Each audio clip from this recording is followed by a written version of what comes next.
fundamental fact that learning remains non-negotiable, but obvious neither is safety. So safety and mitigation measures clearly, we believe, can prevent transmissions in the school setting. Transmissions among and from younger students, students to students, is simply not common. And we have a basis of not just conjecture, but many, many studies that we want to share with you just briefly in a moment to bear that out.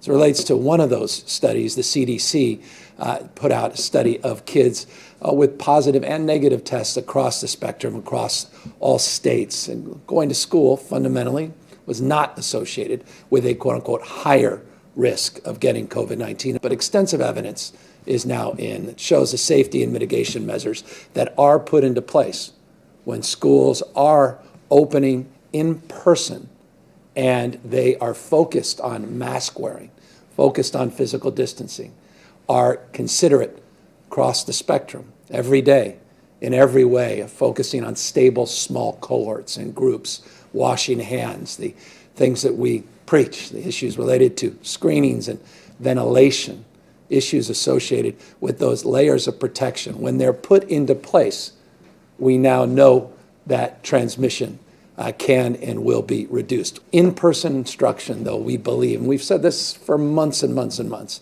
it's our default, in person, for obvious reasons, not just the social-emotional reasons, but obviously the reasons that we advance here on this screen, the issues associated with anxiety, in some cases depression, the lower rates of undetected child abuse and neglect. That it's a critical component of addressing what's going on at the home is having those clues, those signs in the classroom where the classroom community can address those issues and work with social service agencies and the like to call out some of those abuses, those tragic abuses at home. The higher rates of immunizations across the spectrum, not just related to issues associated with this current pandemic, and obviously other indicators of wellness, of public health, of well-being more broadly defined. Those are the benefits, the health benefits of in-person instruction. But our current guidelines, just to remind you of what they are,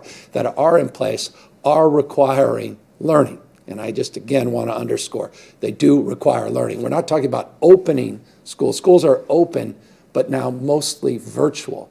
We put out guidelines, as I said, in May that require schools to develop and implement plans with precautions if indeed they want to open for in-person instruction. And I'll remind people that the guidelines that are in place allow for schools to operate in person with waivers in particular for elementary grades. There's 1,731 elementary school waivers that are in place, at least as of 72 hours ago. That number changes on a relatively consistent basis, but over 1,700 schools have applied for and received waivers based upon the guidelines we first issued in May, even when they're in these more restrictive tiers, the purple tier, you may recall, which we had laid out a number of months ago. Here's the plan: phased in-person learning strategy that would focus disproportionately on those youngest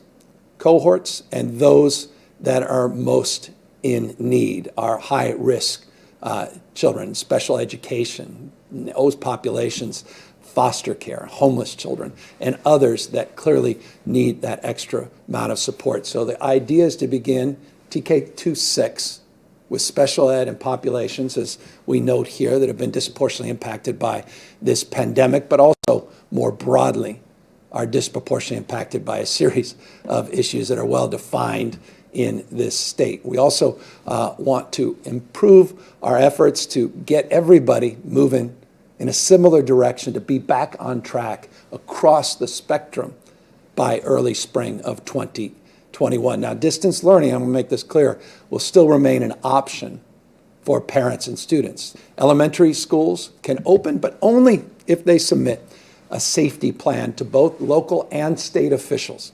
And so this is the new guidelines that we'll be putting out.